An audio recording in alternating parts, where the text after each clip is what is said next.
It's only a kick, a jump, a block. It's only a serve. It's only a tackle, a run. It's only for the fans. After all, it's only pressure. You got this.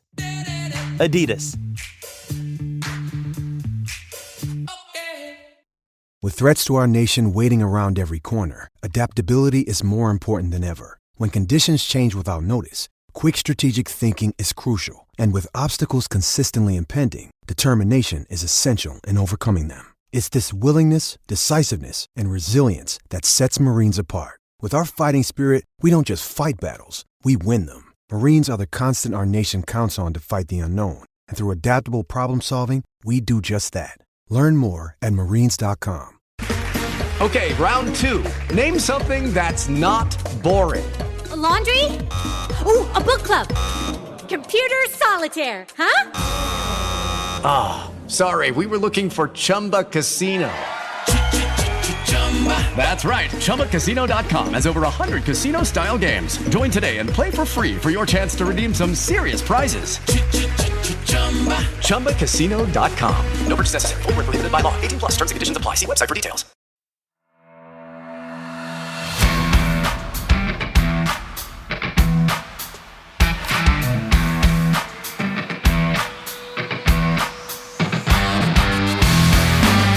Welcome to the Wrap Podcast, the place to catch up on all the regional and national rugby in Wales. You can find us on all the usual social media platforms and message us through there if you want, or you can email us on welshregionalrugbypod@gmail.com. So all the boring stuff out the way, let's talk rugby. Hello and welcome to this week's edition of the Wrap Podcast with me, Lee G. Joining me, as always, we have a full crew this week: Jamie, James, and Harley. Good evening, gentlemen. How are we all? Good evening. Fucking ecstatic. I was right. I timed out 30 seconds. 30 seconds. Who else had? So, yeah, full crew. James is struggling with actually keeping the power on. Harley keeps freezing and disappearing every now and again, and every 5 minutes or so, me and Jamie just go, "Oh, fuck this," and walk off. So this could be an interesting one tonight, boys. This could be an interesting one. So let's start with drink of the week. Who's got an interesting drink of the week? Jamie, let's have you first. What have you got, mate? I have got a very interesting drink of the week this week. So we know the Dragons are in South Africa, the tour of hell, as I'm now calling it. So I've got a South African beer tonight. And Lee, you're the oldest on this pod. Do you remember when Carlin was Carlin Black Label? Yeah, of course. Yeah, and you remember the jingle, didn't you? Carlin Black Label. Yeah. In South Africa, it's known as Carlin Black Label. So this is what I've got. I got the South African Carlin Black Label. Ah, right. Proper old labels as well. Yeah. It tastes absolutely nothing like the British Carlin because it tastes nice. And it's quite strong. I mean, it's 5.5%. I'm trying to find out where in South Africa it's brewed. But I can't seem to... Oh, Santon. Anyone know where Santon is in South Africa? No idea. But yeah, this is the South African Carlin. And very nice it is too. So, yeah. But they started doing, at one point they did like, so they had a black label and then they did Carlin red label and Carlin white label. And everyone was just going, it's just all shit. Well, I don't know why you tried to. It was then they went to Carlin. So yeah. Oh, okay. So James, what have you got, mate? I simply got a McDonald's coffee because I've been traveling all day today and needed to pick me up. I sell beer in service stations. I literally needed something very quickly. I am very tired. I should not have gone to the West Wales derby. Well, you being there swelled the crowd, mate. So yeah. So absolutely. Harley, what have you got?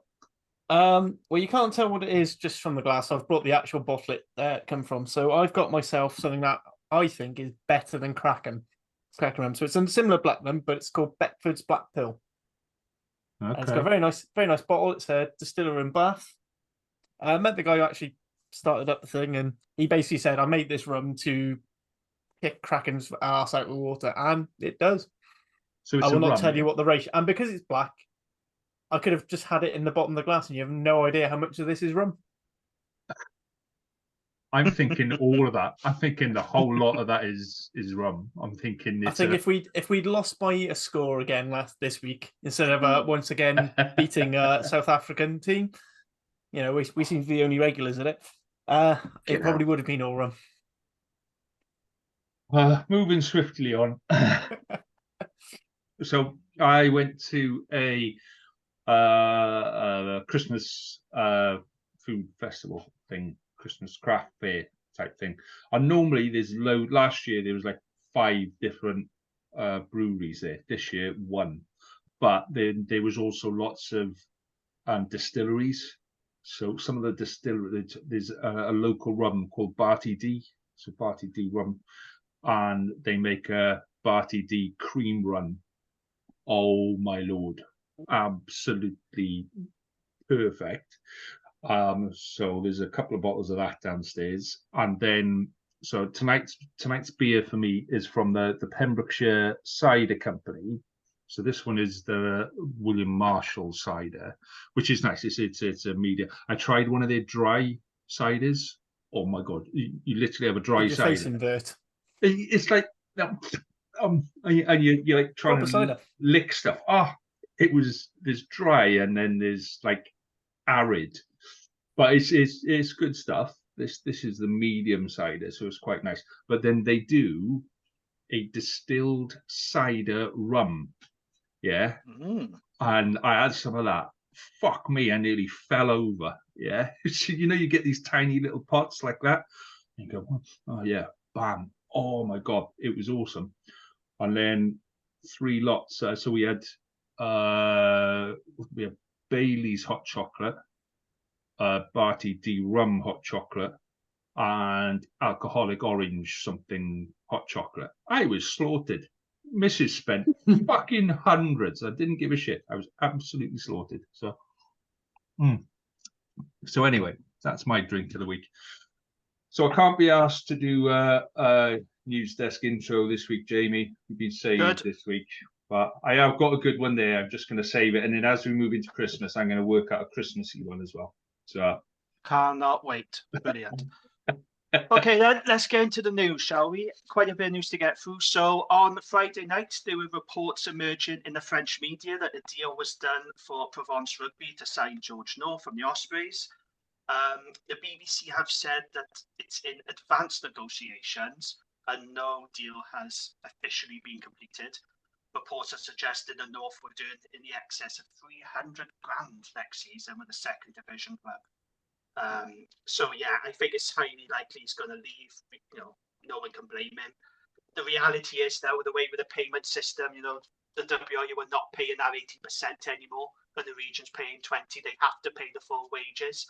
And the fact of the matter is, yes, we want our best players in Wales, of course we do, but it's not cost effective anymore to pay full wages to players, international players who barely play for their pro teams. That's just the reality now, and that's what we got to accept. So, James, what's your thoughts on North moving on? Yeah, full credit, full power to him. Go and earn that cash, mate.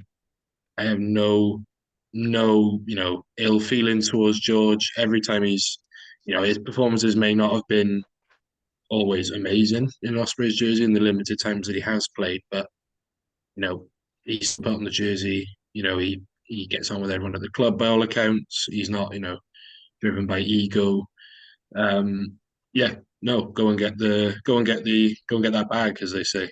The youth say it's a bit of bad timing this week. Obviously, he wasn't included in the squad for the West Wales derby, which led many people to think he was going mid-season. But Toby Booth confirmed that he had a knee infection, which meant that he actually couldn't play. He was physically unwell, but he was at the game on Sunday. So, but yeah, all power to him. Going in that cash. I hope he tears it up out there. Yeah. Do you reckon he'll be on the wing or at centre over there? Like, for 300 grand, I play him a prop, mate. I go anywhere if you pay me 300 grand. Yeah. I was going to say, going to play him. They saw how well he did in that England game at 6, and has decided that they're going to Lavani Bottier him. Yeah, I wouldn't be surprised because he's 6'3" and he's not a small chap. Oh, he's a bit taller than that, I think. He might be 6'4", 6'5". Yeah, I'll double check. I'll double check me spreadsheets.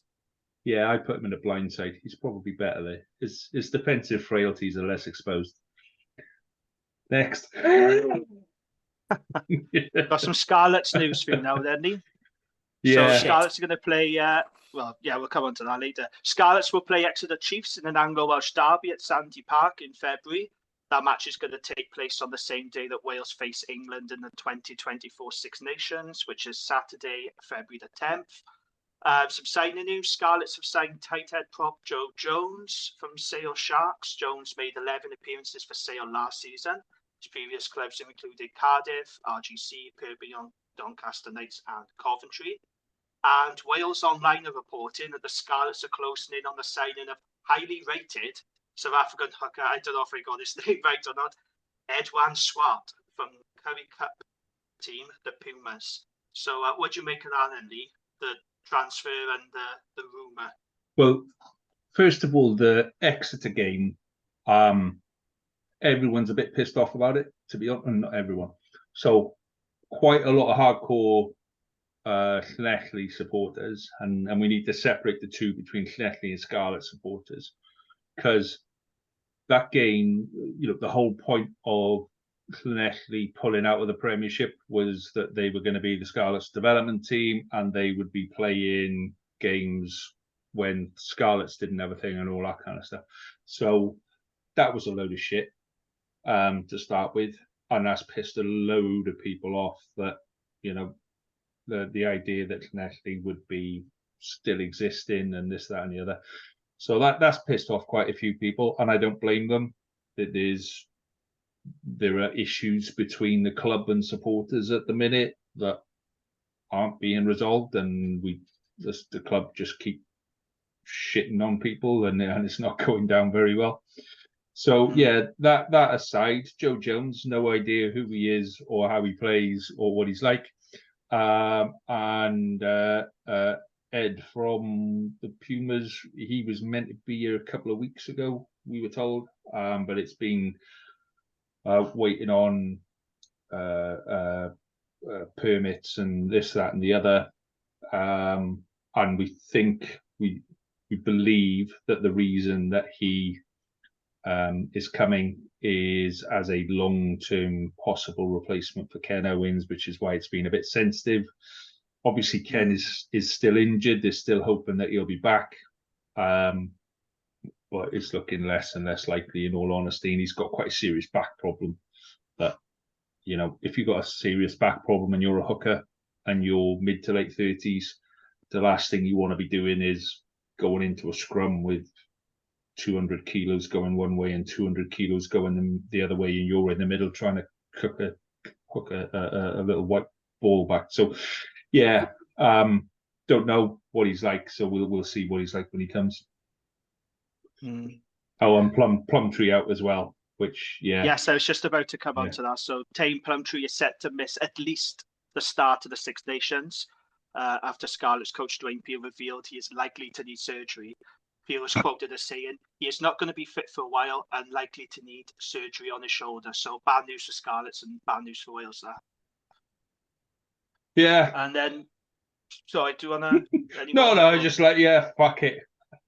like it could get worse, James.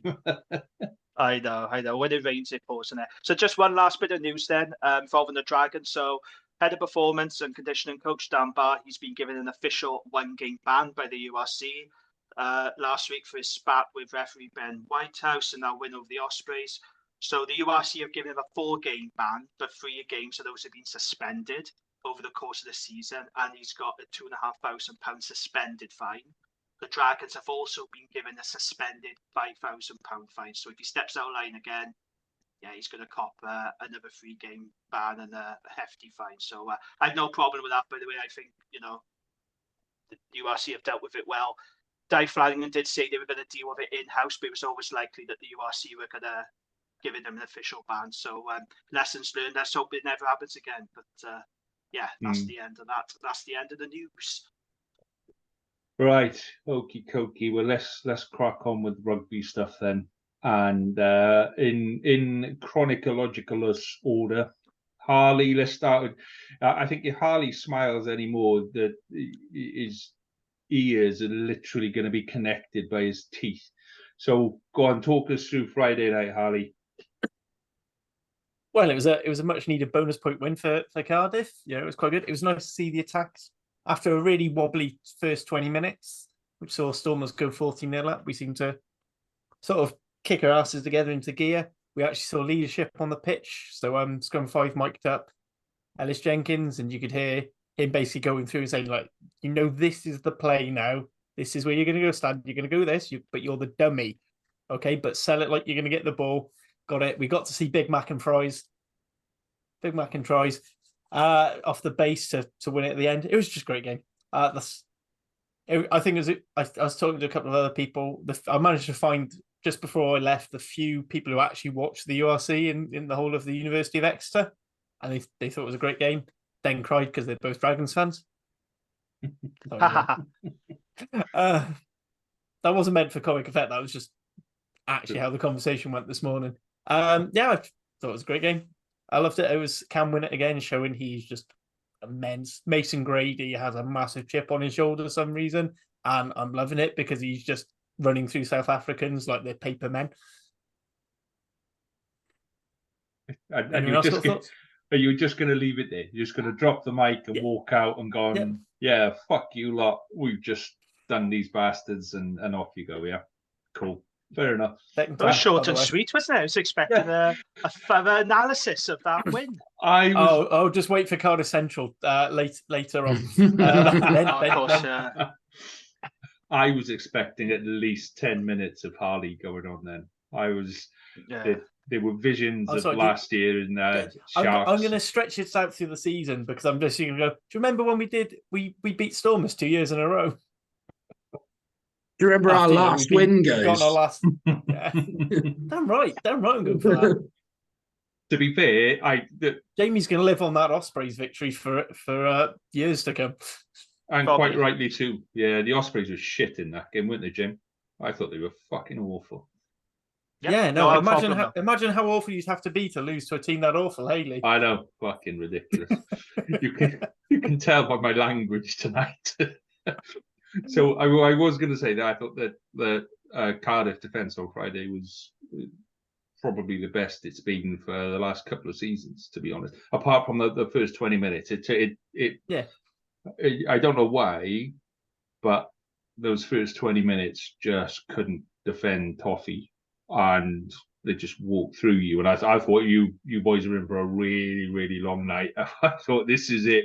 This is another 50 or 60 points. All of this bollocks about losing in the last couple of minutes is out the window because they're just going to march all over you. And then for some reason they went, when they've got the ball, we can tackle them around the legs and put them on the floor. Should we ever go at that point? Should we try and have a go? And it worked. So I was impressed. I think it'll be a bit of a theme. I think it might be a bit of a theme for, as my screen showing at the top half of this chat, because Friday night when I was supposed to be watching my team, it was actually my father-in-law's birthday, so I was over there having a curry. So I missed the game and then basically had to watch it all back afterwards. Well, seeing everyone's messages, I was panicking. I was like, "Oh fuck, back. Oh shit, we won." I was in the arena in Cardiff for Chris and Rosie Ramsey. My missus had booked ages ago. That sounds fun. My wife loves that. The ultras were, there was just clashes at the end. It was like scenes in in Football Factory. Chris and Rosie ultras versus the Cardiff faithful. No, but it was. I caught the last 5 minutes in the interval. I say last 5 minutes, the last 8 minutes, because there was 3 minutes of overtime, and I just put in the chat, "You jammy fuckers," because I called it. Literally, I think I got a perfect prediction as well, didn't I? Did you, fucker? Yeah. We best calm it down though. Hugh made a note of how much we swore last week. So bollocks to him last week. I thought you were going to But go with Hugh Gribbs a crap. Will Davis King started a game and didn't shit the bed. I mean, I say that. don't know, I think we should scrum caveat was- it. He was up against Brock. You know, the adopted son of Gwent, Brock Harris, playing his 400th game of. Well, is it pro? They say 400th pro rugby or for like the Celtic, just the Celtic League type thing. Either way, First class I mean, games, Yeah. But I still, mean, though, let's be fair. If he- you're gonna learn lessons, you're gonna learn lessons there. Yeah. That'll be better for him, and also just managing Reece Litterick's, minutes. Yeah. And I he mean, came for on me, it's obviously possibly our supposed to signing of the try. seasons already. Hamer Webb went well, I thought as well. He took his try really well. Yeah, absolutely. But for me, Reece Litterick, with all the, I'm going to talk to a bit. Spoiler for the Cardiff Central pod, but we're going to talk a bit more in depth of that. But seriously, we got the better end of the deal when we swapped him for Dylan Lewis. How was he doing in the Premiership, Dylan Lewis? Oh, he comes off the bench. I'll say that he started last week, and when they started the other day when Quins got battered. But mostly he's coming off the bench after Simon Kerrod. And then lost against Northampton away. Yeah. So that's how that's going. Yeah. Finn is greater than Marcus in the Battle of the Smiths. Actually, no, it wasn't Finn Smith, was it? It was George Furbank. So Marcus Smith got beaten by a fullback who's pretended to be 10. Anyway. Can I give two shout-outs before we move on? Because I want to say how brilliant Mason Grady was and how good he's becoming. And I know there's a bit of a debate about, do they play him in the centre? Do they play him on the wing? I really like the look of him on the wing because he's got power, he's got pace. I thought he was excellent. And, they struggle to contain him, the Stormers. Cam Winnett is another player that just continues to impress. For someone so young, he just looks really composed and he never gets flustered. And then he's got future Welsh national written all over him. I thought he's really, really good. But I mean, I think you're spoiling half of our chat for the pod because they're two who are going to be coming up a lot. But I mean, Mason Grady for me, beat I still 11 want to keep defenders. as 13. Yeah, Yeah. I still want to keep him beat 11 developing defenders. in the centre. But I'd say if he's playing for Wales, probably wing. But I'd like to see him play more centre for Cardiff. Yeah, I do like him on the wing, though. But so he can learn it. He reminds me of a very young George North. Yeah, he's got that look about him, the power and the pace. But the Stormers, though, I don't know if you saw John Dobson after the game. He was absolutely furious. He said it was our worst performance on tour, how he chucked it away. And let's be honest, yes, to both of those, as good as that Cardiff win was, the Stormers, when they were 14-0 up, I was watching this thinking, it's going to be a long night for Cardiff. But I just couldn't believe how error-prone and clumsy they were. And the decision-making was bad, kicking to the corner, missing, when the 3 points run off of there. And Warwick Gallant as well. I can understand why South African supporters, why they just so divided on it, because he comes off the bench and he puts in a brilliant dummy and offload. I think it was Ruan Nell, wasn't it? He puts him over to score. And you're like, fair play. But he couldn't catch a cold afterwards. Every time he had the ball, he just kept knocking on. He's got pace, but he's got no end product whatsoever. And it was just really frustrating to watch. But the Stormers deserve to lose that because of their clumsiness. I thought they got complacent. They should have gone on to win that game. And to let it slip in the way they did, I can understand why John Dobson was furious afterwards. But it was funny, seeing the reaction on social media. So you had Cardiff fans like they'd won the URC. And then you had bloody Stormers fans afterwards boiling their absolute piss that they threw it away. They're calling for John Dobson to be sacked and we're a joke team and all this. There was no nuance at all whatsoever. That's what I love about social media. It would have been the second South African head coach to quit though, or be fired after Cardiff beat them. Yeah, of course he should be sacked. That's all the same shit everyone was having a go at 2019 Wales for, saying, "Oh no, Wales were lucky to win. We were just, the other team were just shit." Maybe we made them shit. And with the missed penalty kick, can we at least point out how brilliant it was for Ellis Bevan to catch that ball and keep it in play? That would have been a very good kick to touch if he doesn't make that. And that basically, that ends up. Though, I thought, but yeah, I agree. Yeah, no, I was saying. It was a good and win. Also, it's a quick win. Yeah. Okay, so talking of South African opponents, Jamie. Looks let's talk very quickly about the start of the Dragons tour of South Africa. But come on, Lee, don't laugh. I wasn't laughing when the Scarlets got pumped in South Africa, was I? No, Okay, maybe a bit, but that's not the point. Yeah, I was just thinking about how to phrase it without taking the piss, and I couldn't.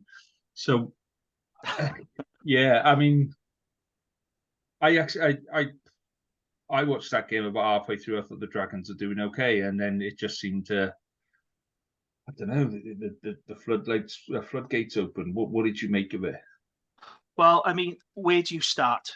You know, with a game like that, where do you start? Well, let's go back to the beginning then. So during the week, there was a lot of conversation about, you know, how Sharks had lost their games and the pressure was under, you know, John Plumtree, and Dragons boosted by a win and they were going to go there with some confidence. But I actually thought that was a little bit naive to think that, because what people didn't take into account was the fact that Dragons had 15 players unavailable and the fact that the Sharks were going to bring back their Springboks. So we were always up against it going into this game. And don't forget, we've got a lot of big names missing. You know, we haven't got Leon Brown, Carter, Elliot D, Jack Dixon, Lydia, Martinez, O'Brien, Bertrand, etc. We've got a very lengthy injury list. So we was always up against it.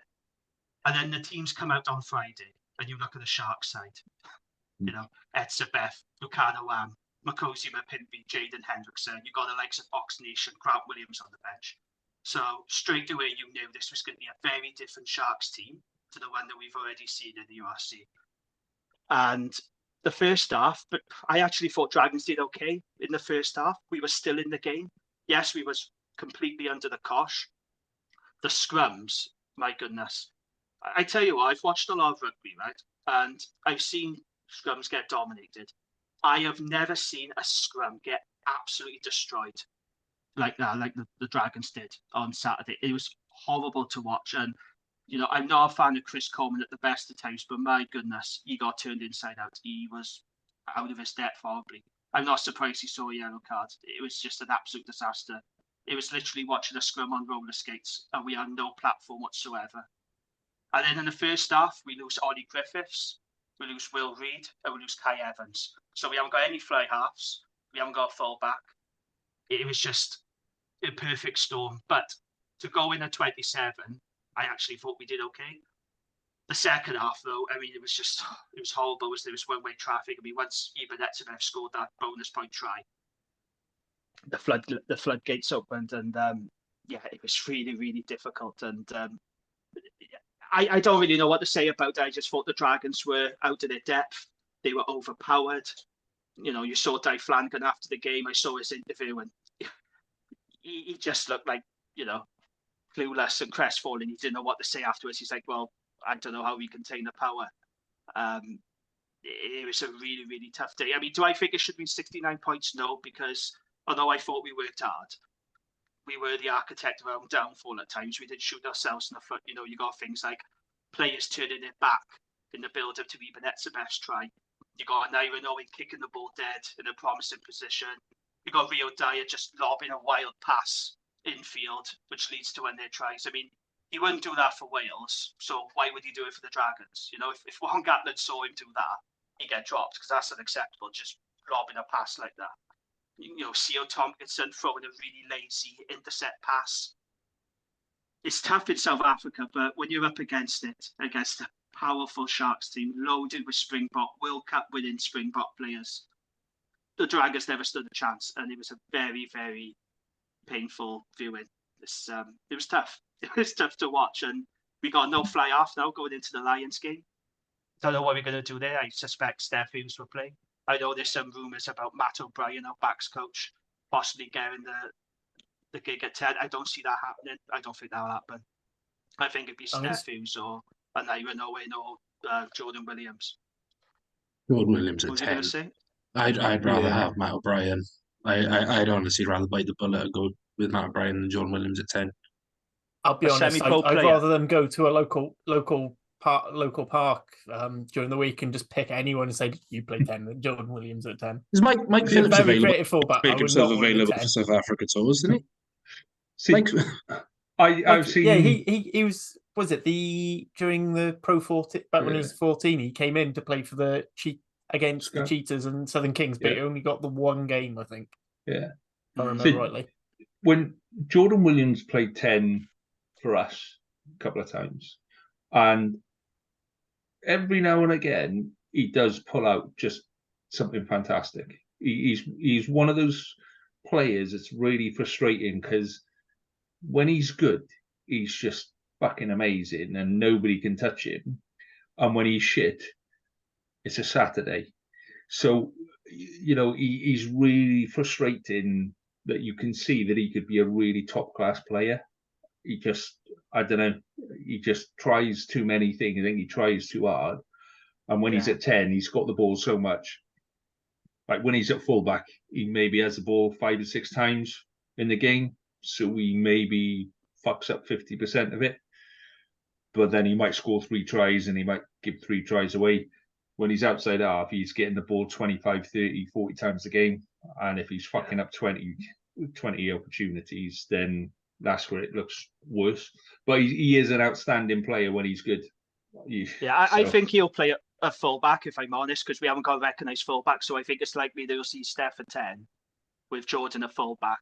I would actually go for an Iron Owen because he's a talented footballer and he has played fly half in age grade rugby. I would just give him a crack and say it's a free hit, see what it's like. But I expect them to go with Steph Hughes. But you look at the stats as well. I mean, yes, we know how difficult it was for the Dragons, how they were overpowered, overwhelmed. But things like 17 turnovers conceded, 26 missed tackles. You can't do that against a side like the Sharks. Yes, I know that people keep saying, they lost every game this season, but this is a different team when they've got their World Cup winners in it. And when you go away to South Africa, it's tough. It's really tough. Your discipline's got to be spot on. You have got to front up. We saw it with the Scarlets. They conceded 115 points on their tour to South Africa. And look what happened to Connacht. They've had 50 plus points put on them. Zebra, I know people say it's only Zebra, but they are improving. They've had 60 plus points put on them.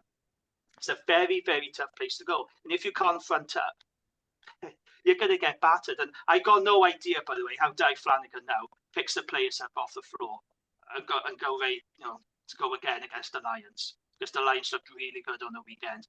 And there's some battered and bruised bodies. We got injuries as long as your arm. It could be very ugly again this weekend. This turned into the tour of hell. But this was always on the cards. Once a squad like ours, a threadbare squad, once we start picking up our injuries and we're losing all our best players, you just leave yourself exposed. We haven't got the depth, we haven't got the quality, and it showed in that game against the Sharks. So, it was very, very painful. But unfortunately, I've got a nasty feeling it's going to get painful again this weekend. But, Well, Harley, you were going moving on. Say. I was going to say, going on the stats of missed tackles, Sharks actually had a worse tackle percentage. But I mean, it means I think the killer one for Dragons is it was 4 penalties to 14. That's too big. And if both of you are conceding about 14 or 4, it evens it up a bit. I mean, again, I think the problem is in the first half, Dragons were able to sort of get away with the line out and the scrum being a bit crap. The second half, the Sharks made the most of it. And then when they're starting to bring on even more world-class players, because some of these players, like Lucanio Am and Oxen J, are world-class. You got to say, and then Dragons are already picking from a depleted squad. The injuries Dragons already had, I don't think affect as much as the injuries they had in the game. Because if you're a couple of players down, yes, it's bad, but you're training without them. You're not training to lose Kai Evans and Will Reed in the first half. You're not training to lose Ollie Griffiths in the first half. Even if you're planning. So that is a huge on-field setback, and it's going to cause problems. To answer how he picks him up, I think you just turn around and say, do you know what? We'll call this a barbells week and just have some piss-ups. Have some piss-ups, have some fun. Say it doesn't matter, and say we weren't good. This is a hard game to win. Let's just enjoy being in South Africa. Let's enjoy being on tour. We'll play the Lions. We'll do our best. Completely scratch it from memory, start again, and start focusing on Bayonne. Yeah, is it? No. You've got first for Europe. Yeah, not Bayonne. Yeah, so I think you just start thinking about that and just say, let's just not worry about it. Let's just forget it because it's going to be hard. You're going to be at altitude as well in Joburg. But the players looked shattered after that game. Yeah. They were blowing out to their ass. The fitness levels, they just could not compete with the Sharks. The problem is, I don't know who you bring in to help them recover, because it's not like you've got enough players in that touring squad to bring in and just say, like, you guys, don't worry, you rest and go, because you're going to have people who are going to have to do double shifts. I imagine Rodri Jones is going to have to Rodri Jones is going to have to, and Rodri Williams. Rodri Williams, I think, whoever you're playing at 10, you're going to need Rodri Williams there pretty much to do most of the 10's job as well, in terms of the game management. I forgot to say that Lloyd Fairbrother pulled out as well just before kick-off. So we ended up starting Coleman, and then we had Luke Yendall, who I actually thought the scrum I thought he was all right. Slightly improved, ever so slightly when he came on. I mean, and then he's coming up against Oxen Che, who... let's be fair, he was looking at both of those Dragons props like they were pieces of cake. Can I just say something? It's not... We're scrummaging, and I had this discussion on the weekend, because I'll come on to it later. If you look at the stats, the Ospreys, they're a 63% scrum win compared to Scarlets 71%. Now, on the face of it, I just looked at Ospreys' low scrums. But you've got two types of penalties. You've got technical penalties, where it's you've slipped, you've lost your footing, you've dropped your bind, whatever. And then there are penalties that are caused by you going backwards at a rate of knots, which then cause you to fuck your scrummaging. That's literally what you can't account for the power coming out of that Sharks pack. You've got Etzebeth, who is massive, and Che, who's massive. The best tight headlock in the world. Technically, there's probably nothing wrong with what Chris Coleman's done or what Luke Yendall has done, or I mean, probably Aki Suli. He can't scrummage for shit, but. But Coleman can't either. I'm not a fan of Chris Coleman. They've just gone back at a greater rate. And it's just power. That comes on to the penalties as well. You've got there's 4 penalties to 14. And Dave Flanagan said it in his post-game interview. He said, you're 1 or 2 phases. You're on the back foot because you're being, your meters after contact are 5+ every time. You're more likely to be offside. You're going to infringe at the breakdown. It's like watching a grassroots game where in the cup. Right, you've got a team who's probably in like Division 4 East, who's unluckily been drawn against Division 2 top of the table. That's what it looked like, where it was just players who were physically not up to the job. They were just being bullied, and that's where half the problems come from. Yeah, there's a clear gulf in class, and we saw that. But we played Sharks at the wrong time. It had to be us, didn't it, that they brought all the Springboks players back. I wish we'd played them now, earlier in the season, because, we probably would have lost, right? Make no bones about that. We would have lost against the Sharks, but it wouldn't have been that demolition job. And I don't think we would have been so overpowered as we were against the Sharks. But, Dave Flanagan, he's on camera saying, how do we contain the power? I got no idea. And I don't think he knows either. It's going to be very, very difficult now for them to pick themselves up off the floor. They got to lick their wounds and go against the lines. But the one thing I will say before we move on, Rodri Williams' conversion, superb. After Rio Dyer's try, which was that was an excellent try, by the way, for Rio to pluck it out the air one arm. Rodri Williams' conversion, if you haven't seen it, go back and watch it. It was brilliant. So if Steph does start at 10, start Rodri and he can take the conversions. The penalties. This is why I was saying that I think no matter who you play at 10, you've got to start Rodri Williams. And if you can, get him playing 80. Because he can kick. He is a decent enough goal kicker. And I think his game management and his kicking game, he can make up for an inexperienced 10, and he has done it in the past. Yeah. So I think Blacker was that's where they have to go more as a damage limitation than anything. As much as I love Black, I think Black is brilliant. Yeah. Blacker was okay. He was getting a lot of stick from Dragons. And I actually thought Dane Black was okay. He took his try well. But what I will say, for what I've seen of him so far at the Dragons, I think he's better as an impact player coming off the bench. Yes, I agree. That's what I was about to say. That's why I think his strength is. I think if we need a bit of sip, things are starting to slow down or need a bit of energy, you bring Dane Black on for the last 10, 15 minutes. But I think as a starter, he's less effective than he is coming off the bench. So Rodri, he's definitely got to start. His game management is probably his worst aspect, and you can see that. You can see the purple patches are brilliant, but you can't do that if you can't do that for 70-minute cycle. You are going to struggle. So I think you're absolutely right. I think Blacker works best as an impact player, and I think he's one for the Dragons who's got better as the season's gone on. He's putting, but he's not putting in 80-minute performances like you saw against Munster. It was very much little bits. I know he came off the bench, forced to come off the bench there, but it was little bits there. In this match, purple patches again. So I think as the season goes on, I think he'll get more out of Blacker. I think that's kind of why he lost out to Ellis Bevan and Jamie Hill at Cardiff, is because they showed a lot more of the game management side of things earlier, and they had to make decisions on who they were bringing through, and they decided to stick with Hill and Bevan, who were almost like a younger version of Thomas and Lloyd.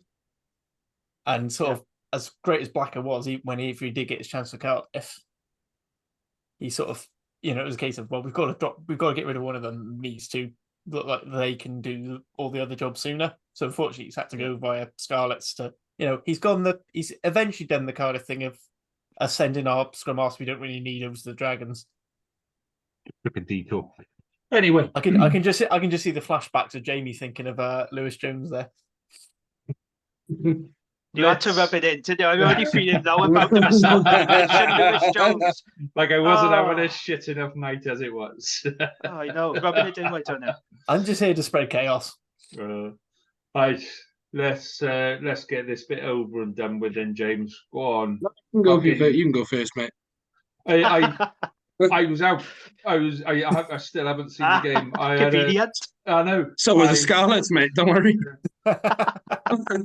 I caught little bits of it on the radio when I was driving through a little bit of the country with no signal, and then by the time I got back, I just it was like 11 o'clock. I went, bollocks to this. I'm going to bed. I thought, that's okay. I'll watch it tomorrow. And then today's been crazy nuts, so I haven't actually seen it.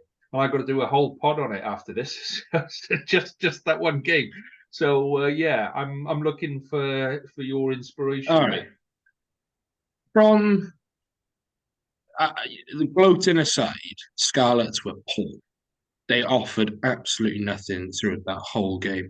Their purple patches, I don't even think you call them purple patches because they were just pathetic. Mildly mauve. Yeah, they were just. There was no, poor Fafita, and he's just, he tries his best, and and a lot's been said about Leatherbar and his defence, right? That's only because the fucker's been forced to put in 20 tackles per week. He's great, and I think he's going to be a fantastic, John Barkley-esque player for you. But that's only because he's been forced to make 20 plus tackles a week. There was no leadership around the field. Cowdor was awful, and I've had my problems with Gareth Davis in the past, but he's been on form. Right, he was red hot for Wales, and he's come back, and I thought, he's not been too bad. He was really bad. Poor Owen Lloyd. He was having to do so much mopping up the basics, like putting the part. We've all played and coached British rugby, right? You put the pass into the target on your hands. It was going fucking everywhere. Too low, it was too high, it was behind him. And you just thought, Owen Lloyd's like, I left Bristol for this shit. Like, I left having competent scrum halves. Because Kieran Hardy came on and he was worse, if anything. Go on, Harley. Have you seen Bristol play? Andy Urin was the most competent man ever, I'll have you know. Anyway, Kieran Hardy comes on. He puts a missed pass into touch when there was no need to put the missed pass on. He takes a stupid quick tap penalty that leads nowhere for the Scarlets. And I know the lineup wasn't going great and you were being driven back or whatever. But, back whoever's on there, back the front ball or whatever. The scrum, that's an argument for the worst Scarlets pack to visit Swansea in years. Wyn Jones is a shadow, or was a shadow on Sunday of what he used to be. He spent more time complaining and squaring up to the Ospreys front row than he did actually scrummaging. He's declined, haven't he? Big time, Wyn Jones, I thought. Big time. Ryan Elias, I don't know what was up with him. His darts are off. I don't know whether it was the call as well. He wasn't carrying as well as he wanted to. He probably wanted to. I'm trying to think who else. And then the one that was probably disappointing for most Wales Online journalists was Tuapolotu. He was so bad. And there's Can we no see the skirting. hype? Especially after last week when you could see what he was There's no capable skirting of. around it. He was awful. He was flapping his arms and huffing and making sad faces to the ref when he should have been putting in tackles, when he should have been making big carries. He doesn't offer himself as much as a carrier as he should. Right? The second Kieran Williams try, right? Kieran Williams should not be scoring that because he runs an inside angle into what should be your 7, your 8, and realistically your 10. Okay. And they just, flap their arms and he goes through and scores that try. He was really bad. And in the context of the game that he was and who he was up against, it makes it look all the more bad when they have spent the week hyping up Tuapolotu in the media. And hype, it's been 5 years now. When does it stop?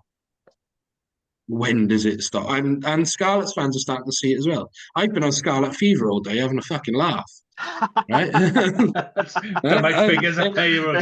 It's been absolutely brilliant. But even Scarlet in the forums are saying, where does the buck stop with Tuapolotu? Because he's overhyped big time. I've said that on this pod. He's overhyped. I love the fact that I asked the Ospreys man. I just said to you, right, that I didn't see the game, and I said, "Hey, Ospreys person, tell me about how the Ospreys played on the. You just spent 5 minutes. There's nothing to say. There's nothing to say about the Ospreys. You've gone. Says it all, really, today. We were shit. There's nothing to say. I can come in. I can come in if you want some points from the Ospreys. I will give a point for the Ospreys. Don't worry. But there's nothing to say about the Ospreys to say they did anything spectacular in that game. All they did was just say, right, you're going to run at us. We're going to put in dominant tackles on you. We're going to flood the breakdown, give you slow ball and force you to kick. And the kicks that you were doing weren't effective. Ospreys kicked more than the Scarlets, but their kicks were effective. The one time Joe Roberts put in I think it was Joe Roberts put in a beautiful 50-22, right? Nothing came of it. Yeah, there was no momentum there. So the Ospreys didn't have to get out of second gear, essentially. So what I've been picking up off social media and comments and this, that, and the other is one, there was no fire in the belly. And we've said this a couple of times. You want us to support you, you've got to give us something to support. We will forgive not winning if you look like you're putting the effort in. When we went to South Africa, it didn't look like the boys were putting the effort in. And then we came back and actually there was a bit of effort. And from what I've seen so far, is it didn't feel like the effort was there. Didn't feel like the boys wanted to play. And the second bit that is coming through quite strong. There are people going, it's time for Dwayne Peel to go and all that kind of stuff. I don't buy into that necessarily. No, neither do I. 10-year extension, please. No, he is still learning as a coach, and everybody's going to learn all that kind of stuff, but he's got to learn faster. And I think part of it was going to be my actual point around Dwayne Peel is it's not around Dwayne Peel, it's around the academy setup and the development setup. And you look at Cardiff, you look at Dragons, you look at Swansea, you all got quite a high density of players within a short space, so actually having one academy in one place works for you guys. It doesn't work for us in the West. And we've been bleating on about this for years and years and years. I remember when I was doing my bloody coaching training, level 1 training, and there was some guy there from the Scarlets, and I had to go with him. This was, God, my boy would have been 7, 6. That's why you nearly banned. Oh, the amount of times I've nearly been banned from speaking. I've been banned from my own club twice for speaking my mind. I got banned from an AGM. I went outside, I stood on the pitch, and I shouted through the window to tell the chairman he was a prick. So they asked me to leave the premises completely. So yeah, the Scarlets Academy setup just isn't what it needs to be. It's got this big thing in its head that we're the Scarlets and we produce, and you can see this. Yeah, we do produce good players. We do produce good players because every week we When do. she sent them to Jersey. Yeah, well, yeah, but when we did that thing, James. Yeah, we started off as a bit of a laugh. Yeah, how many players have Scarlets sent to Ospreys? Massive amounts. Yeah, how many Ospreys sent west? Very, very few. So I've started doing it already for this week, Harley, for Cardiff, and you're like, actually, shitloads have gone to Cardiff. How many have come back? Not many. And then you look at it with yourself as well, Jamie. How many have gone to Dragons? Fuck, we could fill a squad, let alone a 15. The players have gone to the Dragons. So we produce because everyone wants to move to the capital, Lee. They don't want to go out to the arse end of nowhere. No, it's. I think there's something more structurally in that club where the way we don't. Tuipulotu was bought in on the academy. You look at our players that we say are coming through the academy. They're not. They're bought into the academy. Yeah. Well, and I'll put my hands up in full disclosure that my boy was in Scarlets Academy. And my boys had a fucking horrible time in Scarlets Academy. And he was Scarlets through and through. He was absolutely down the line. I'm going to be a Scarlet dad. That's all. And he doesn't play rugby anymore. That's how bad his time at the Scarlets was. So, at some point, the club has got to turn around and go, why are we not producing these players? Why are we golden balls in certain players like Tuipulotu, and there are 2 or 3 in the academy still there now that are golden balls that, in all honesty, got pissed on by some of the other players in the academy, and those players have been released, and golden balls are still there, and you're going, they're the players that are going to make it to the Scarlet squad. And so, yeah, it's because they're the massive ones. I mean, I think we had a similar thing with like people like signing Joe Pearce and Joe Maximi, where you get players who just because of their size get brought in over other players and then end up going nowhere. It's not even this is where I think I could cope with them if they were big fuckers. They're not. They're small, useless fuckers. If they were a big, useless fucker, they'd have something to do. These are small, useless fuckers. You cannot call Carwyn Tuipulotu a small, useless fucker. I'm talking about some of the others. This is where I think. Go on, Harley. I was just going to say, because one thing I think Scarlets have basically is the way they sort of normally distributed the regions, especially when you had Llanelli and Cardiff buying out and to become sort of their own standout regions. And I'm not going into that. That's 20 years ago. Yeah, let's not start. Like literally, there are people playing who were not born during the conception of the regions. Let's move on. But because of that, Llanelli, Scarlets have normally they are the North Wales region as well. So they've got the whole of the North Wales. So it makes sense. You can't have one base because in theory you're developing. And there was an issue when we had the Scarlets women's team when some of the players up in North Wales were having to travel 4 hours there and 4 hours back. So you'd have to take a day off work for an hour's training. And that doesn't work. You need to. I know RGC is sort of taking over that unofficially, but players do. I mean, I know Sam Wainwright came back to the Scarlets a long way around from RGC, but you do. Yeah, I agree with you saying in Scarlets it can't. One base doesn't quite work because. No. But my point was going to be the biggest distance. Yeah, my point was going to be you've got someone. The Ospreys Academy at the minute is actually performing really, really well. This is what my point is now. Yeah, and that's where we should have been 5 years ago, and the club refused to listen to it. The club refused. No, we'll be fine. We'll be fine. So yeah, we're going to play a couple of seasons of catch up. We're really going to play a couple of seasons of catch up. Sorry, Jamie. I want Jamie. Go on, Jamie. Well, I was just going to say there was a really angry reaction on the weekend from Scarlets fans on social media. A lot of blame is going towards John Daniels and the hierarchy of the Scarlets from the running of the region. But I do think with Dwayne Peel as well, for me, he's in the same bracket that was Dave Flanagan, okay? We know these are good coaches. Dwayne Peel did good work at Ulster. We forget that. He was assistant coach at Ulster. He did a good job and he was highly sought after. Let's not forget, he could have gone to Cardiff. When he came back to Wales, there were a lot of clubs wanting his signature. He's a good coach. Yeah. Dave Flanagan is a good coach. And you'll know this, Steve, you agree. He was good for the Scarlets, wasn't he, as assistant? Yeah, and he was good with the academy and the path. He did a good job at the Scarlets. He's very highly thought of. But the question is, are they good head coaches? And that's still up for debate to me. I'm not sure if Dwayne Peel is a head coach material.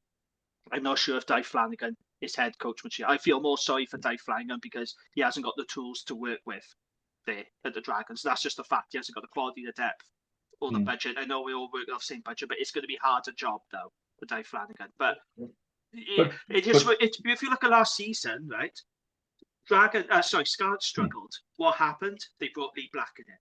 Yeah. All of a sudden, they start winning games. He's gone now, and Dwayne Peel, he hasn't got Lee Black in the fall on. How are they going to turn this around? You know, to me, it just shows, it highlights the weaknesses of Dwayne Peel as a coach, and there's question marks all around, isn't it? You know, it's question marks about the running, the hierarchy, and is Dwayne Peel up to it? But are you worried, Lee, as a Scarlets fan? Because there's a lot of angry and worried Scarlets fans. How do you feel about it? I'm not worried in the sense of, you know, oh my God, is my club going to be there at the end of the season? No, I don't mean that. Just in terms of the trajectory. Yeah, I'm fucked off that we've been saying stuff for such a long time and nobody's listening. And you just want to sit there and scream at stuff. And it runs from top to bottom. I was watching a youth game 2-3 weeks ago, and this is youth now, 18-year-olds, yeah, can't actually give a decent pass, can't actually catch the ball. Your ball's gone behind this, and you're sitting there and you're going, I watch them train every now and again, and they start a warm up with 2 laps around the pitch, and you go, fucking hell, boys, you know. This we got rid of that in the 80s, you know. Stretch off on the corners, 2 laps around the pitch, stretch off on the corners. There's no direction. We've lost the direction on this is how you manage a side. This is how you progress your players. This is how you develop players. And I mean that all the way down the pyramid. Yeah.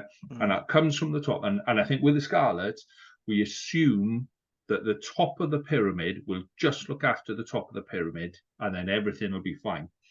And there's a whole raft of players, really, really good players that need that development. And there's a whole lot of coaches underneath that need that development and are quite willing to be developed and are quite willing to put the time and effort into to be better coaches, but they're not getting it. And that's coming from the top of our tree, if you like, the top of our pyramid. It isn't go there, we do all this stuff, right? You know, WIU, do all the coaching sessions and all of that kind of stuff. And it's the same shit all over again, you know? And you're like, we're not progressing players. We aren't developing coaches to be head coaches, Jane. Yeah? No. And I can tell you probably 4 or 5 really, really good head coaches who are no longer in the game because they pissed people off because they told them the truth. Yeah. And that's like further down the tree and all of that kind of stuff. And I can give you a list of about 20 shit coaches who are still in the game, who are still coaching people because they brown nose the right people. And so that's a culture issue then, isn't it? Yeah. That's a culture issue as well. That's how you get on at the Scarlets. I know 2 boys in the Scarlets who have been brought in because their dad knows somebody inside the Scarlets club. Shouldn't be like that, though, should it? That's how we were in the sounding eerily familiar. Yeah. And we need to sort it. I know we're going off on a tangent now. What I will say, James, is that from what I've seen, Ospreys played a really basic game and played it really, really well. Scarlets fucked it up, couldn't do anything. So I got no issues with that. I got no issues with the referee. I got no issues with, you know, the way the Ospreys played the game. I got many, many issues with the way the Scarlets played the game and our inconsistency. So let's crack on. So, right, no, you can't. I'm talking now. James wants to have Very quickly. It seems like the culture stuff is the opposite of what is at the Ospreys right now. They are the academy is in a good place at the minute. We probably went off the doldrums for a few years. We've got good players coming through. Your Morgan Morses, your Lewis Lloyds, your Harry Houstons, Rodri Lewis. Boys who are playing for Swansea RFC at the minute. Then you look at, and I've banged on it before, and wearing my 3/4 it now, Swansea University. Okay. Toby Booth does not shut up. Whenever he mentions Max Nagy, he mentions Swansea University because of how important that is. Right. I would just like to remind people, Scarlets had that partnership first. Right. Karen Tuipulotu was in Swansea University for about 5 minutes. Right. Then he never played again. Harry Williams was there for ages. Now Harry Williams is at fucking Amptill or wherever he is. Okay. They're not effectively using that partnership, right? They still proudly display them on the sleeve, right? They're happy to take the money and all that jazz, right? But they're not the ones advertising tickets. They're not the ones advertising, whatever, right? And then you talk about developing coaches, right? Scrum coach at the Ospreys and first team coach Duncan Jones. Now, am I saying he's going to be a head coach in the future? No, but he's been developed and groomed as a really, really good coach, right? And it is showing. Ospreys have very dominant scrum stats. Richard Fussell has been there. He's worked his way up. He was skills coach, now he's attack coach. Now, is it yet to blossom? Absolutely not. He's nowhere near the finished article as a coach. But he's there. He's a young Welsh coach that's come through the system. Hugh Gustafsson, right, at Swansea University, been playing at Swansea RFC, been playing his trade as a coach for a while. Has he had the results he wanted? No, right? He probably not got the results he deserved either, but he's down there. James Huff has been down there. Okay, so since Toby Booth took over, you can see there's a clear shift in what he wants developed in from the academy. That's through players and coaches. The players he brought back to Swansea when he signed, Rhys Davis, right, was at Bath, brought him back, young Welsh from the region. Okay, he's playing out of his skin now. Matt Prothero, young Welsh from Swansea, fell out through the system, brought it back from Bristol. All right, probably hasn't reached his potential. Okay, I can go on. It's working, and then when you see what happened yesterday, and I'll talk about the performance now. They were good. That's all they had to be, was good. But they also the culture is there. Look at the reaction to where Dan Edwards. There we are, Dan Edwards. Look at the reaction from Jack Morgan when Dan Edwards scores that try. That is Wales superstar, one of the best sevens in world rugby at the minute. Superstar Jack Morgan congratulating an under-20 on his debut, right? Realistically, they haven't spent all that much time together since Dan Edwards got called up to the senior squad. Yet they were hugging, and all of them were hugging like they were best mates. And then finally, and Jamie put it in the group chat as well, Daniel Kasende, on loan, Cheetah's winger, right? So good. He was ace. And I've put that up on Twitter, and it's doing quite well at the minute, is there's a photo at the end where Ben Williams just drops the shoulder into Luke Morgan and the little tussle ensues. The first two players to run into that scuffle were Rivan Kriya and Daniel Kasende. And there's a photo of Daniel Kasende, gripping a Scarlets player like he was born in Winchwen and grew up hating the Scarlets, right? That is the culture that they're buying into. Now, is that the same as the Scarlets? No, and you can see that.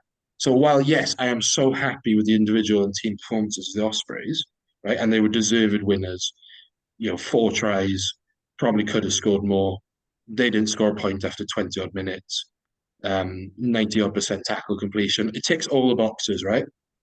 But we didn't have to get out of second gear. And that's worrying, is that I'm here talking about 20-plus point victory against our bitter rivals where I did not panic once in the game. That's damning. That is damning. Like, you can ask any Ospreys fan last night, were you worried at any point? And you probably say, all right, in the first 10 minutes when it was 7-6 or whatever. And you were like, oh, it's a bit of a seesaw game. After the first Keith's try, the second Keith's try, I was like, no, I'm not worried. But we were great. You were shit. Let's move on. Yeah, maybe we won't ask. Maybe we won't ask every Ospreys supporter, but let's. I was gonna say, can I just put in? I just want to It bring won't in. take I don't long. know if Hugh's going to bring it up on the Scarlets pod later, but we were messaging during the game, and one thing he said after the Cardiff game was, "You look better coached than this. You look like a team who want to play for their coaches." That's one thing. But the other thing he said is, "We look worse than we were before Blackett came in." And when Lee Blackett came in, and his whole remit was to try and help Dwayne Peel learn how to be a head coach. And Scarlett saw that huge improvement in the second half of the season. And, they almost had a decent enough shot at taking the Welsh Shield and getting into the top tier of Europe. And they've completely regressed. And I don't think you can blame. I mean, can you blame that entirely on the coaches? Or is it the players? Is it everything? Is it the whole culture? We will discuss that in a lot of detail on the Scarlets. I'm looking. If anybody wants to listen, I'm looking forward to hearing that, because it. It just seems wrong. Right, let's move on quickly. That was to be painful for you, Lee. I can see your face when James was going off over that. Yeah, it's one of those things that, it's been building, and unfortunately, it's. I've got nothing against the Ospreys winning that game on the weekend. I mean, God, you need somehow to fill that stage. Well, fill a third. Well, fill 1/8. Well, you need to fill a couple of 100 seats to that stadium. Come on. So, I got no issues with the Ospreys winning that. I got other issues with Welsh Rugby and with the Scarlets, and we've lost our way. There's no two ways about it. Yes, we've lost our way, but I will deal with that in a lot of depth on Scarlet's Fever, which is available on all good formats, by the way. So let's some bad ones. Fucking hell. Right. Let's go in reverse order. Let's who wants to go first, boys? I don't want to do Cardiff and Scarlets first, Harley, because let's get it out the way. Let's do predictions for the weekend. So Harley, let's do your predictions. Let's do it that way. Let's do your predictions for the weekend. Harley, off you go. So obviously Cardiff, we're at the Arms Park. Last time out at the Arms Park, we had a scrum and nothing else. But we've had that great win over the Stormers, and Scarlets were complete abject. So I've picked Cardiff by 10, which means Scarlets are going to win by about 37. Because that seems to be the way these derbies are working at the moment. Is you get the win, and then the next game you lose, and it's going to be that nip and tuck all the way through the season.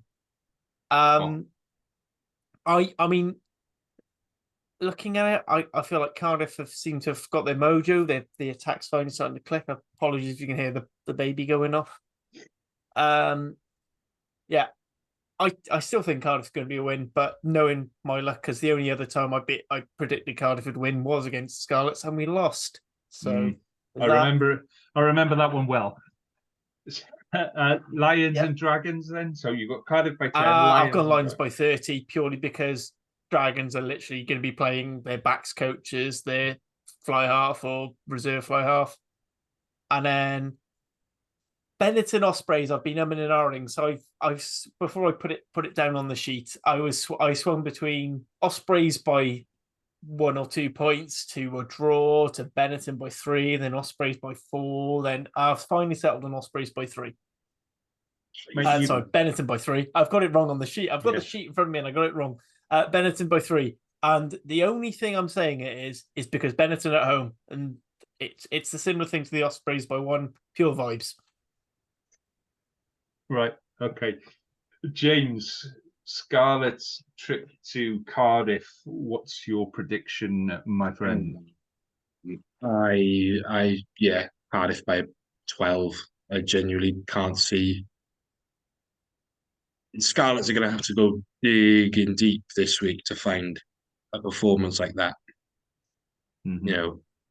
They need to get basics right.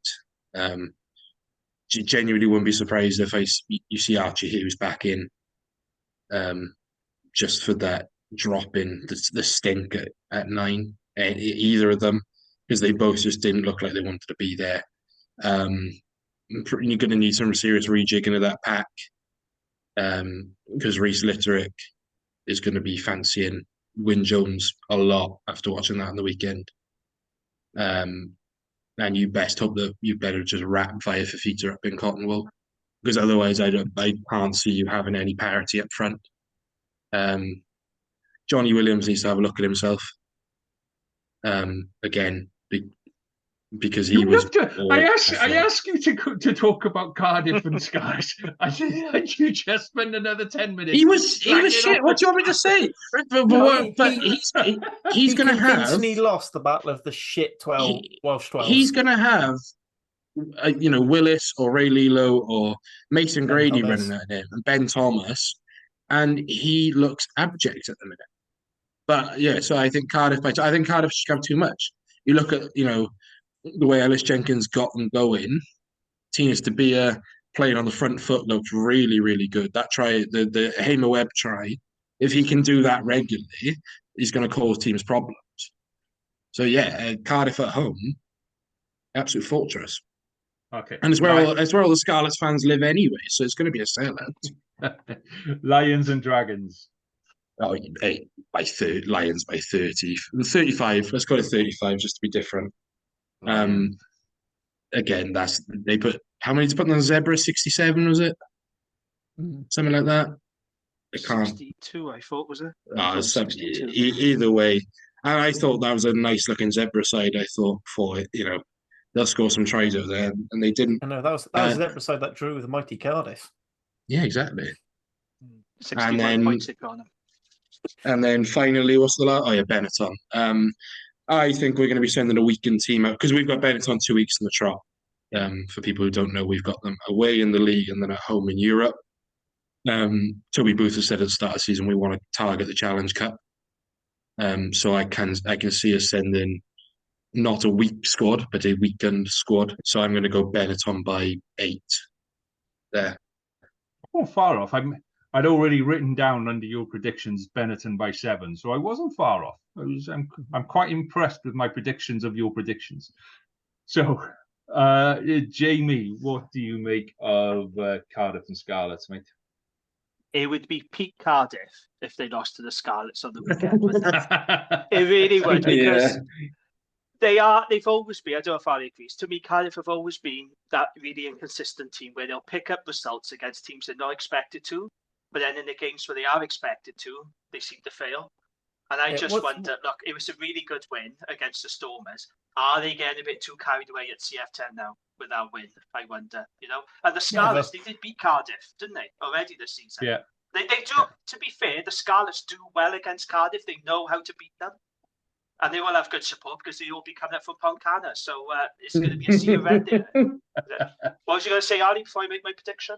I was going to say I don't know what the opposite of a flat track bully is, but it's definitely Cardiff, where you somehow completely shit the bed against worse teams and then somehow beat the better teams. Yeah. I mean, logic says that Scarlets shouldn't have any chance. No, they've rock bottom. They've conceded 200 points in their 4 away games this season. But I actually think it's going to be closer than what people think. I am going to go for Cardiff by 5. But I will not be surprised if Scarlets really turn up and give Cardiff a good game and even beat them. That would not surprise me, because I am expecting Dragons to be bottom of the league this coming weekend, because I do think Scarlets will they only need a bonus point and I'll lift them above Dragons. I don't think Dragons are going to get anything out of the game against the Lions. So I'm going to go for Cardiff by 5. Right. Lions, Dragons, it's going to be 30 plus points. Like I said, I don't know who's playing at 10. I've just been told now that Will Reed has gone through his HIA protocols. They're hoping he's going to come through it. But if not, who knows who they're going to pick at 10. Do you want to risk battered, they're bruised. Oh, yeah, because I think this is desperate times now, mind. We got nothing. We got no options. We don't want to be playing Steph Hughes and Jordan Williams. I think this is an occasion where if he's been passed, medically fit by the doctors, if he's given the all clear, he's got to play. He's got to play if he is fit and available. But it's going to be tough, isn't it? They can't get involved in the set piece game because we know Dragons can't cope with the power. I agree with what Ali said earlier. I think we just got to throw caution to the wind. So fuck it, just have a chuck about. Try not to take them on at front, because if they do, they'll lose. But yeah, I expect it to be another tough day for the Dragons in South Africa. So I'm going to go for Lions by 35. Benetton Ospreys. I'm finding this really hard to call because to me this could go both ways. I'm going to lean towards Benetton just because of home advantage. I think if this was in Swansea, I would fancy Ospreys, but because it is in Benetton and it's become a very hard place to go, Benetton had a cracking win against Edinburgh. I know some Edinburgh fans would moan about the ref and they chucked it away at the end, taking on all that. But the fact of the matter is that was a really impressive win. And they're a bloody good team now, Benetton. So I'm going to go for Benetton by 4. Oh, see, I predicted So you go close. Benetton by 2. It was close. This is my new game, predicting the predictions. These are closer than your actual predictions. They are, aren't they? Yeah. I'd be good if this was the game. Right. Okay. So let's do. So Scarlets by 27, Dragons by 6, and Ospreys by 42. I reckon Lee's going for. So, yeah. I think that there will be a reaction. I'm hoping there will be. The best fucking well be, because, you know, if there isn't, then genuinely Dwayne Peel is looking at the new year and looking at the job sheets, because there's got to be something. And the same goes for Gareth Williams, the defense coach for fucking. So yeah, I'm expecting a reaction, a massive reaction. So I'm gonna go Scarlets by 1. No. I was wondering if he's going to go for Scarlets. That is some proper He did. Have you been sniffing glue? Genuinely. There was 30 missed tackles. I've gone Scarlets by 1. Okay, Scarlets by 1 is as close as it gets, boys. Okay, Scarlets by 1. Apart from when we're playing Leinster. Right, Lions and Dragons. Yeah, I mean, I've got to go somewhere. I've got to recover some points here somewhere. So I'm going to go Lions by 40. So that, you know, in fact, I only need to go Lions by 36 tonight. Yeah, if I go Lions by 36, then anything 36 and above, then I get the points.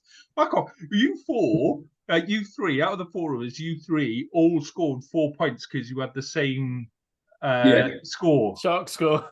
And I'm like, you bastards, I've got 1. You lot got 4 each. What do you get the Cardiff one, Lee?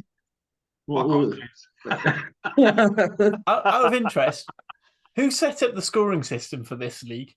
Me. And if you don't like it, so you whose fuck fault? off. So whose fault is it that you got fucked over?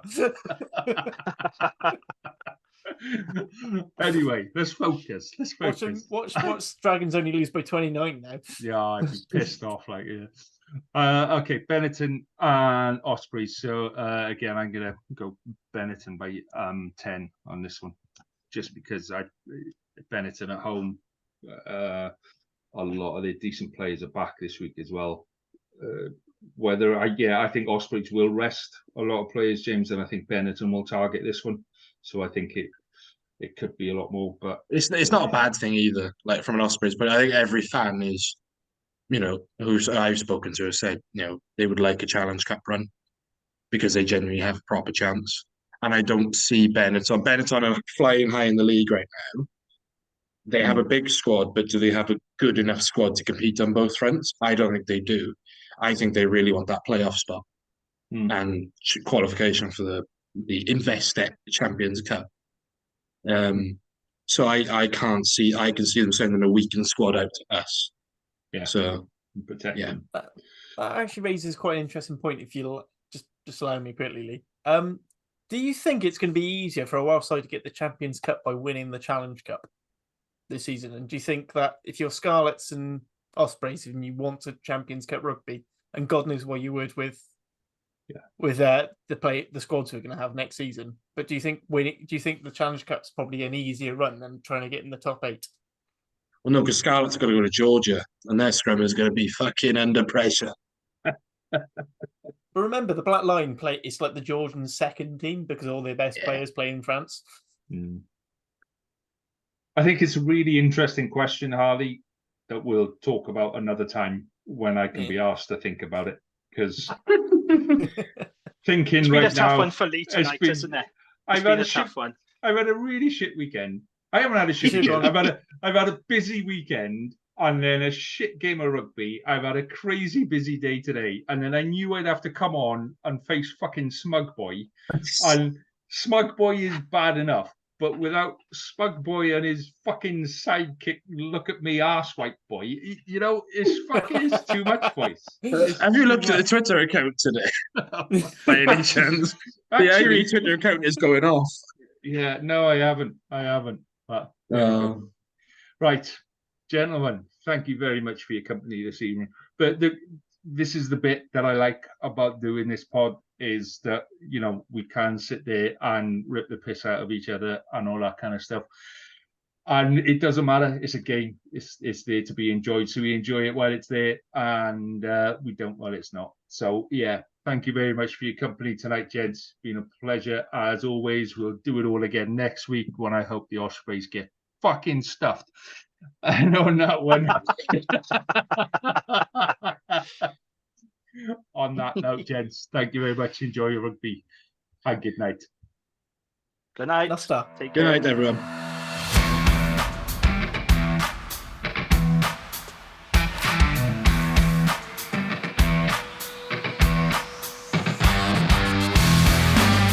Thank you for listening to the Wrap Podcast. We hope you enjoyed listening as much as we enjoyed recording it.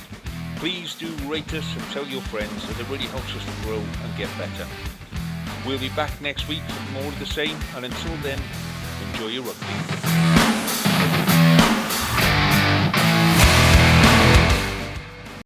Sports Social Podcast Network. Hey guys, it is Ryan. I'm not sure if you know this about me, but I'm a bit of a fun fanatic when I can. I like to work, but I like fun too. It's a thing. And now the truth is out there. I can tell you about my favorite place to have fun. Chumba Casino. They have hundreds of social casino style games to choose from with new games released each week. You can play for free anytime, anywhere. And each day brings a new chance to collect daily bonuses. So join me in the fun. Sign up now at ChumbaCasino.com. No purchase necessary. VGW Group. Void where prohibited by law. See terms and conditions. 18+.